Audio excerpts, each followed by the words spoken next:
کتنے لوگ تھے جو ہمارے ساتھ چلتے ہوتے تھے؟ آپ ذرا اپنے ذہن پہ زور دیں۔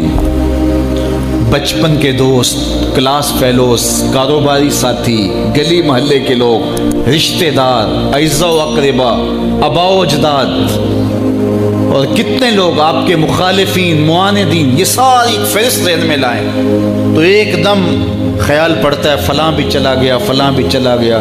کوئی سال کے بعد اچانک کوئی بات یاد آتی ہے تو یاد آ جاتا ہے، کوئی 6 ماہ کے بعد یاد آتا ہے۔ کئی ایسے لوگ ہیں کہ سال ہا سال بعد یاد، ہاں وہ بھی ہوتا تھا۔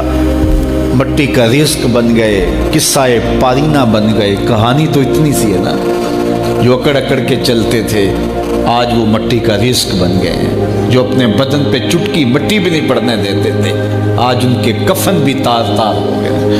حضرت غوث اعظم فرماتے ہیں قبرستانوں میں جا کے دیکھو کیسے کیسے حسینوں کی مٹی خراب ہو رہی ہے۔ اللہ اکبر، بدن خاک میں مل گئے، ہڈیاں چور چور ہو گئی، ریزہ ریزہ ہو گئی، قبروں کے نشان بھی مٹ گئے، کتبے بھی ٹوٹ گئے، مٹ گیا مشتاق دل سے رنگے یاد رفتگاں، پھول مہنگے ہو گئے، قبریں پرانی ہو گئی۔ کون کسی کو یاد کرتا ہے؟ اور اسی طرح ہم مل کے مٹی کا رزق بننے والے ہیں، لیکن کوئی ایسا کام چھوڑ جائیں گے، اپنے رب سے جڑ جائیں گے، اپنے رب کے بندوں سے جڑ جائیں گے، رسول کریم کے دامن کو تھام لیں گے تو پھر موت بھی مرنے نہیں دے گی۔ پھر سرخرو اور سر بلند ہوں گے، پھر عزتوں کے تاج سروں پہ رکھے جائیں گے، وقار کی مسند پہ بٹھائے جائیں گے۔ فقیر نام تنا دا باؤ، قبر جنہ دی جیوے ہو۔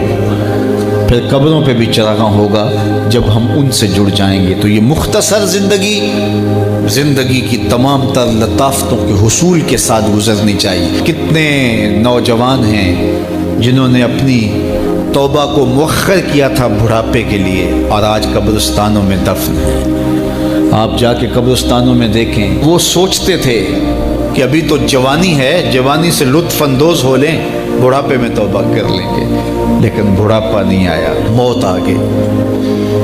موت تو برحق ہے، یہ تو آ کے رہنی ہے، لیکن بڑھاپا لازمی نہیں ہے کہ ضروری آئے۔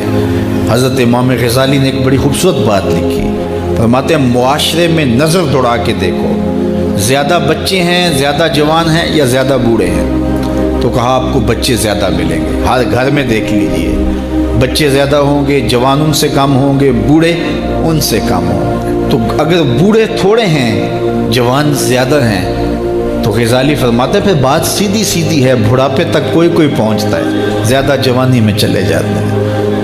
اور کہا کہ اگر جوانوں سے بچے بھی زیادہ ہیں تو پھر اس کا مطلب بھی سیدھا سیدھا ہے کہ جوانی تک سارے نہیں پہنچتے، بہت بچپن میں چلے جاتے ہیں۔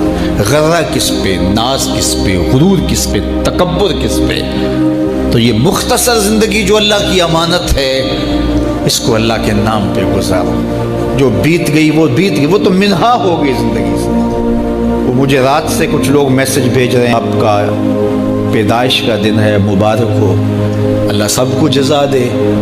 لیکن میں آج اپنی چھوٹی بیٹی کو بھی کہہ رہا تھا، وہ مجھے بولی کہ ابو آپ کو مبارک ہو۔ تو میں نے کہا کہ آپ ہاتھ اٹھا کے اللہ کی بارگاہ میں دعا کرو کہ اللہ آپ کے باپ کے 46 سال کے گناہ معاف کر دے۔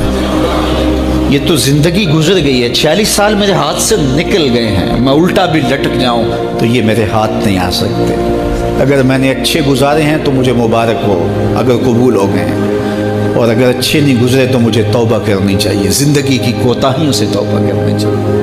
ہم سمجھتے ہیں ہم بڑے ہو رہے ہیں، حقیقت میں ہم چھوٹے ہو رہے ہیں۔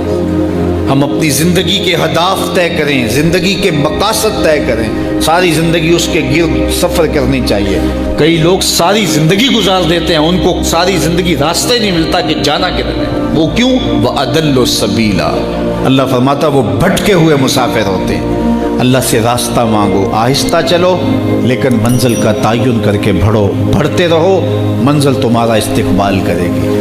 آج مشکل ہے تو کل آسانیاں ہوں گی۔ تو یہ زندگی تیزی کے ساتھ کٹ رہی ہے، لمحہ لمحہ میں اور آپ موت کے قریب ہو رہے ہیں۔ قبل اس سے کہ وہ وقت آئے کوئی حجت باقی نہ رہے، مجھے اور آپ کو اپنی آخرت کی تیاری کی کوشش کرنی چاہیے۔